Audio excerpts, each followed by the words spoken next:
सभी को मेरा नमस्कार। मैं इस समय टिहरी के चंबा के पास चुरैर धार चोपड़ियाल गांव में हूँ और ये गांव इसलिए भी मशहूर है क्योंकि यहाँ की महिलाएं बहुत सशक्त हैं, खेती करती हैं, जंगल से जुड़े अपने रोजमर्रा के काम करती हैं, होम स्टे चलाती हैं, नेचर गाइड के तौर पर काम करती हैं और एक तरह से ये जल, जंगल, जमीन का संरक्षण कर रही हैं अपने रोजमर्रा के काम के जरिए और प्रकृति और पर्यावरण के बीच काम कर रही हैं। और जिस सवाल को लेकर हम इनके बीच आए थे कि अगर महिलाओं को जिस जमीन पर वो खेती कर रही हैं उस जमीन का स्वामित्व भी मिले तो कैसा रहेगा। ज्यादातर महिलाओं ने अपनी बातचीत में इस बात के लिए वो सहमत नजर आती हैं, अपनी सहमति देती हैं कि लड़कियों का, बेटियों का, बहुओं का जमीन पर अधिकार है, स्वामित्व है। और जो एक बात समझ में आती है यहाँ आप लोगों से बातचीत करके कि अगर सभी लोग ऐसा कर रहे होंगे तो हम भी ऐसा खुशी खुशी करने को तैयार हैं। महिलाओं ने माना कि उनकी जब आर्थिक स्थिति बेहतर हुई इसी खेती, बागवानी, पर्यटन से, तो उनके अंदर आत्मविश्वास बढ़ा है, फैसले लेने की ताकत बढ़ी है और वो काफी गौरवान्वित महसूस करती हैं जब उनके पास उनकी मेहनत की कमाई के पैसे आते हैं और मानती हैं कि वो उन्हें ताकतवर बनाता है। जमीन पर हक को लेकर बहुत ज्यादा अवेयरनेस नहीं है, लेकिन ये बात आप लोगों से बातचीत करके बिल्कुल समझ में आती है कि अभी परंपरा का पालन कर रहे हैं कि बेटियों को, बहुओं को नहीं दिया जा रहा, तो हम भी नहीं दे रहे हैं। लेकिन अगर बेटी बहू को जमीन पर हक मिलेगा तो वे सहर्ष देने के लिए तैयार हैं। क्या आप देख रहे हैं ये सारी किसान महिलाएं हैं, खेती, किसानी, बागवानी, तमाम ये जो बगीचा है, ये सेब का बगीचा है, इसके साथ ही हमने अखरोट के पेड़ देखे और कीवी की पूरी फसल देखी। तो बहुत सारा काम कर रही हैं, बहुत सारा उन्नत खेती कर रही हैं, जलवायु के लिहाज से खेती कर रही हैं। लेकिन इनमें से किसी के भी पास, आपके पास जमीन का हक है, बाकी आप में से किसी के पास भी जमीन पर स्वामित्व नहीं है। इनको कोई शिकायत भी नहीं है इस बात को लेकर क्योंकि जो परंपरा है वो परंपरा का पालन करते हुए आगे बढ़ रहे हैं। आपके पास जमीन का हक है, आपको जमीन का हक तब मिला जब आपके हस्बैंड की 9 वर्ष पहले मृत्यु हुई, जिसके बाद जमीन पर स्वामित्व का अधिकार मिला। नहीं तो गांव की बेटियों या बहुओं के पास अभी तक जमीन पर स्वामित्व नहीं है। महिलाएं खुशी खुशी मानती हैं कि अगर जमीन पर हक मिलेगा तो बेटी ज्यादा मजबूत, ज्यादा ताकतवर होगी। और ये जो पर्यावरण से जुड़ा सवाल है, क्योंकि महिलाएं खेती, बागवानी, पर्यावरण संरक्षण कर रही हैं, पुरुष भी साथ में हैं इनके, कोई शिकायत नहीं इनको। लेकिन अगर जमीन पर स्वामित्व मिलेगा तो ये ज्यादा मजबूत महिला के तौर पर सामने आएंगी, ज्यादा बेहतर फैसले ले पाएंगी, इनके अंदर से भय दूर होगा और जो दबाव में एक जीवन पूरा गुजर जाता है वो दबाव नहीं झेलना पड़ेगा।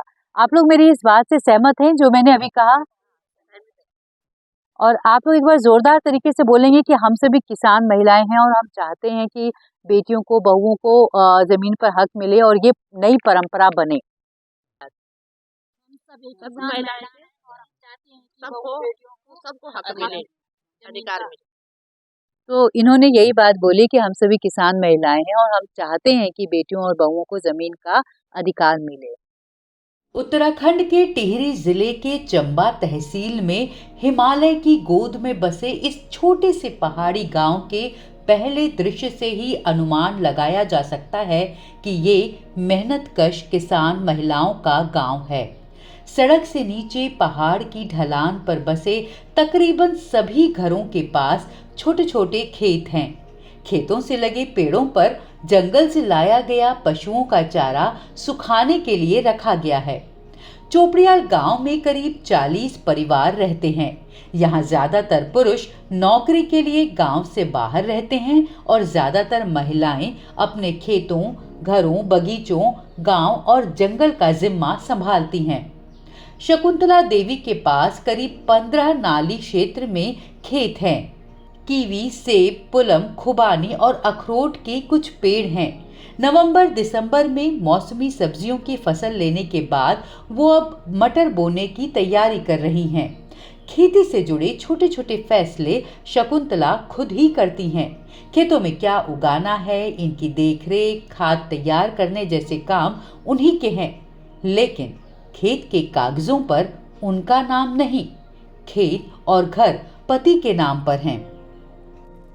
क्या लगाना है, कैसा लगाना है, ये कौन डिसाइड करता है कि क्या खेती करनी है, क्या उगाना है?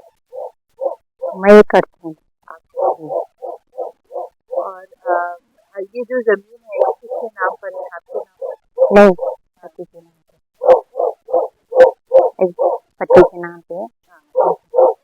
हमेशा से पति के नाम जी। पे। कभी ऐसा हुआ कि आपके नाम पे भी जमीन होनी चाहिए, उत्तराखंड सरकार एक कागज भी लाई? अभी तो नहीं हुई है। चुरेड़धार गांव की महिलाओं ने खेती की अपनी उपज को व्यावसायिक पहचान देने के लिए उजाला स्वयं सहायता समूह बनाया। समूह की बैठकों में आमतौर पर वे खेत की मिट्टी, उपज और मूल्य जैसे विषयों पर चर्चा करती हैं, लेकिन आज मुद्दा खेत की जमीन पर अधिकार का है। वो तो सब कुछ है, पर इस टाइम बारिश की वजह से मतलब नहीं हो पाई खेती, कमी हुई मतलब, पर अपने लायक मतलब हो जाता है, कमाता बेटा भी कमाता है, हस्बैंड भी कमाता है, पर मतलब हम अपने खर्चे के लिए हम खुद कर लेते हैं, क्योंकि किसी के आगे हाथ नहीं फंसाना पड़ता है। अपने गुजारे के लिए मतलब हम खुद स्वयं करते हैं कि अब कब तक मांगे, पति हो चाहे लड़का हो, हम अपनी तरह अपने खर्चे के लिए कर लेते हैं। बाकी जिम्मेदारी उनकी है खर्चे करने की, बार बार किसी से पैसे मांगने नहीं पड़ते। अब चलो थोड़ा सब्जी हो गई वो अपने पास रख दे पैसे, कभी पुलम हो गए, खुमानी हो गई, वो भी थोड़ा तोड़ ताड़ के बेच दिया, उसको भी अपने पास रहे, वो हमसे नहीं मांगते, क्योंकि वो अपने पैसे खुद कमा रहे हैं, हमारा अपना खर्चा हो जाता है। अब कहीं इधर उधर चल के कितनी बार मांगे किसी से पैसे। अब बदलाव तो यही है मैम कि उनका यही है कि जिनके नाम जमीन नहीं है तो वो वही है कि काम करो, खाओ, बस। बाकी कोई अधिकार नहीं है। कहीं लड़ाई झगड़ा हो गया तो अधिकार क्या है? भाई लड़ाई वही करेगा जिसका अधिकार होगा, जिसका नाम होगा वहाँ। और जिसका नहीं है तो उसने लड़ना भी कहाँ से है? महिलाओं को तो सहना ही पड़ता है कहीं न कहीं से कहीं किसी न किसी बेस में। महिलाओं का अब तो खैर इतना नहीं है मैम, बहुत अधिकार हो गए महिलाओं को, अब कुछ नहीं है परेशानी इतनी। क्योंकि बहुत वो हो गया, सरकार ने भी दे दिया कि समूह भी है, तो समूह में बने तो थोड़ा मजबूत भी हो गई ना, बोलने चालने में। अब इतना कौन बोलता था पहले? अब आपने बुला दिया था कि यहाँ मीटिंग है, मीटिंग में आओ, तो हमने नहीं आना था। और अब तो हम झट से चले जाते हैं कि कहीं मीटिंग है तो फटाफट चले जाते हैं। मिलकर करते हैं कि हमने जैसे हमने पूछ दिया हम कर रहे हैं खेत में, हम उस वाले खेत में ऐसा करेंगे, उस वाले खेत में हम ऐसा करेंगे, तो करते हैं, मिलके पूछ के करते हैं। हाँ, थोड़ा बहुत मन, हाँ नहीं नहीं थोड़ा बहुत मैं मन से भी कर लेते हैं कि उस वाले खेत में ये सब्जी नहीं होगी, उसमें होगी, तो कर लेते हैं हम। संपत्ति के स्वामित्व और नियंत्रण में लैंगिक असमानता ही महिलाओं की आर्थिक, सामाजिक स्थिति और सशक्तिकरण में सबसे बड़ा फर्क पैदा करता है। बेटी के रूप में अधिकार मिलने से परिवार में उनकी निर्णय क्षमता बढ़ती है। विवाहित महिलाओं के नाम पर जमीन होना उन्हें घरेलू हिंसा से सुरक्षित बनाता है। यहाँ पे बोलते कि ससुराल में, मायके में, मतलब जब से शादी हो जाती तो ना वहाँ वो अपना हक जमा सकती, ना यहाँ जमा सकती। तो मतलब ससुराल में मेरे कहना ये है कि जब लड़की की शादी हो जाती है तो उसका मतलब उसके नाम पे भी जमीन होनी चाहिए, क्योंकि कई कैसे हो जाते हैं कि पति के साथ अनबन हो गई, बोला डिवोर्स हो कर दे, मतलब लड़की के ना चाहते हुए बोलते हैं कि भाई तू चली जा घर से, या निकाल देती है। तो अगर उसके नाम पे जमीन होगी तो उसका हक है वहाँ पे, मतलब ये सक्रिय रह सकती है कि भाई मेरे नाम पे भी जमीन है, अगर पति नहीं दे रहा है तो मैं अपनी जमीन पे करके उगा के मतलब कर सकती हूँ। तो मैं मतलब होना चाहिए, उससे क्या होती है कि लड़की की थोड़ा मजबूती बन जाती है, या बहू हो या बेटी हो तो दोनों के नाम पे जमीन का हिस्सा होना चाहिए। सिर्फ खेती बाड़ी तक ही हक है मैम, वैसे मतलब कागजों में महिला का नाम नहीं है, मतलब पुरुष वही है, उसमें प्राथमिकता पुरुष को दी जाती है। जैसे हस्बैंड है तो पहले तो जैसे ससुर हैं पहले उनके नाम पे होगी, फिर उनके बच्चों के नाम पे होगी। जैसे किसी महाराज, जैसे मेरे अपनी घर की बात करूँ तो मेरे ससुर जी एक्सपायर हो गए तो मेरी सास, पहले सास का नाम आएगा, फिर 2 बच्चों का नाम आएगा, फिर हमारा तो मतलब महिलाओं का नाम। अब सास का वो है जब ससुर जी एक्सपायर हो गए तो महिलाओं का नाम नहीं होता है। सामाजिक नियमों, परंपरा और कानून के चलते संपत्ति पर महिलाओं के अधिकार सीमित हैं, जिससे उनकी आर्थिक स्थिति और गरीबी से बाहर निकलने के अवसरों में रुकावट आती है। जिस जमीन को वे अपनी मेहनत से सींचती हैं, उनका मालिकाना हक उन्हें नहीं दिया जाता। मैम खेती महिलाएं करती तो वही लेती हैं, क्योंकि उनको पता है जैसे हमारे खेत हैं तो हमें पता है कि पिछली बार मैंने शिमला मिर्च लगाई थी इस खेत में, तो अब मैंने गोभी लगानी है। तो मतलब खेती का जो वो फैसला होता है, तो जैसे क्या बोना है, क्या करना है, तो वो महिला के हाथ में। लेकिन ये निर्णय नहीं ले सकती कि माना मुझे लगता है कि मैं ये खेत किसी को दे दूँ, तो वो फैसला आदमी ले। मैम जैसे अब समूह से जुड़ गए हम लोग, जैसे विकास की गाड़ी आती है या कुछ जिसका जैसे पति बाहर हैं, तो महिलाएं लेती हैं, अगर पति घर में तो पति लेता है, लेकिन इतना ज़्यादा नहीं। जैसे पहले की बात करें, पहले तो महिलाओं के हाथ में पैसा होता ही नहीं था, लेकिन आजकल ये हो गया कि जैसे समूह के द्वारा जैसे हम समूह में जुड़े हुए हैं, तो क्या होता है कि खाते में पैसे पड़ जाते हैं। हाँ जी, जैसे जिसकी सब्जी जा रही तो उसी के खाते में पड़ती है, तो वो खाता होता है महिलाओं का। जमीन पर महिलाओं के अधिकार के लिए संस्थागत सपोर्ट की आवश्यकता है, जैसे रजिस्ट्री में छूट और सब्सिडी जैसे प्रयासों का महिलाओं को लाभ मिला है। यहाँ तो पूर्वजों की है ना, तो जो बाहर है हमारे, जैसे लेते हैं हम प्लॉट वगैरह, तो वो हो जाती है हमारे नाम। बातचीत तो ऐसे हस्बैंड तो कॉम्प्रोमाइज कर लेते हैं कि चलो ये तेरे नाम पे हो जाएगी, और वो भी सरकार की वजह से वो नहीं हो रखा कि वो रजिस्ट्री लेडीज के नाम पे। अभी हमारे पास ये स्पष्ट आंकड़ा भी नहीं है कि कितनी महिलाओं के नाम पर जमीन या मकान है। हालांकि पीएम किसान सम्मान निधि योजना के आंकड़ों से ये तस्वीर कुछ समझ आती है।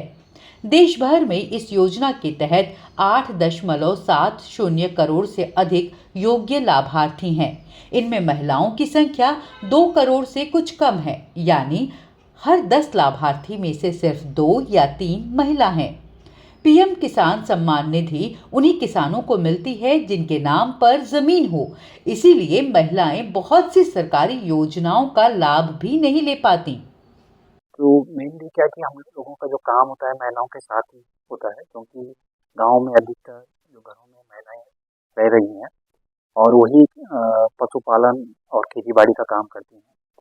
तो इसमें क्या होता है कि जब भी अगर हम लोग महिलाओं को कोई सरकारी योजनाओं से जोड़ने की कोशिश करते हैं, तो उसमें महिलाओं का, क्योंकि महिलाएं हैं और महिलाओं के नाम पे अभी गांव में क्या है कि उनके नाम पे जमीन के उसमें नाम नहीं है। तो जब भी उनको कोई सरकारी योजना का लाभ दिलवाना होता है, तो उनको क्या है कि एक शपथ पत्र देना पड़ता है कि मैं इस परिवार से हूँ और मेरे पति का नाम है और इनका इस नाम से क्या है, जो राजस्व उस विभाग में क्या है खाता खतौनी पे नाम दर्ज है। तो एक शपथ पत्र की जरूरत तो पड़ती है। और बाद बाकी अगर किसी महिला के नाम पे अगर जमीन है तो उसको फिर इसकी जरूरत नहीं पड़ती। 4-5 साल पहले की बात कहूँ तो उसमें दिक्कत काफ़ी आती थी, क्योंकि जैसे हम गांव में पॉली हाउस ही बनवाना है किसी महिला के नाम पे, तो जब हम जाते तो वो बोलते कि ऐसा करो कि ठीक है इन्हीं का बनेगा, पर इनके पति का आप इनके कागजात हमको दे दो, क्योंकि पति के नाम पे इनकी जमीन है तो उनको जल्दी से फ्री हो जाएगा। पर लेकिन अभी कुछ समय से मैं देख रहा हूँ, क्योंकि हम लोग काफ़ी सालों से यहाँ पे काम कर रहे हैं लोगों के साथ, तो अभी क्या कि महिलाओं के भी वहाँ पे डॉक्यूमेंट भेज रहे हैं, पर वही कि वो फिर एक क्या है शपथ पत्र वो मांग रहे हैं। अभी भी क्या, हाँ कई जगहों में ऐसे कि माना जैसे अभी अगर हमको किसी महिला के नाम पे लोन लेना हो कुछ, तो वो भी थोड़ा दिक्कत है अभी, क्योंकि उनके नाम पे जमीन नहीं है। तो कुछ जगह पे अभी तो क्या, जैसे केसीसी हमको बनानी है, तो उसमें क्या है अगर हमको केसीसी बनानी है महिला के नाम पे तो थोड़ा मुश्किल है बनाना किसान क्रेडिट कार्ड। उसमें भी अगर पति लिख के देगा ये मैं इनको कर रहा हूँ और मतलब पावर ऑफ एटोनॉमी जैसे बना के तब जाके उसके नाम पे बनेगा, नहीं तो वरना क्योंकि उनके नाम पे कागज नहीं है तो कहाँ से। भारत में महिलाओं को समान उत्तराधिकार अधिकार देने की कानूनी सुधार प्रक्रिया आज़ादी के बाद शुरू हुई। वर्ष 1956 में हिंदू उत्तराधिकार अधिनियम के जरिए हिंदू महिलाओं के संपत्ति अधिकारों को पहली बार कानूनी मान्यता मिली। सबसे बड़ा और निर्णायक बदलाव साल 2005 में हिंदू उत्तराधिकार कानून में संशोधन के साथ आया। इसके तहत हिंदू महिलाओं को कृषि भूमि समेत हर तरह की संपत्ति में बराबरी का अधिकार मिला और बेटियों को जन्म से ही पैतृक संपत्ति में हिस्सेदार बनाया गया, चाहे वे विवाहित हों या अविवाहित। कागज पर बने कानून ये पक्का करते हैं कि जमीन पर महिलाओं के अधिकारों को मान्यता देने के लिए एक फ्रेमवर्क मौजूद है।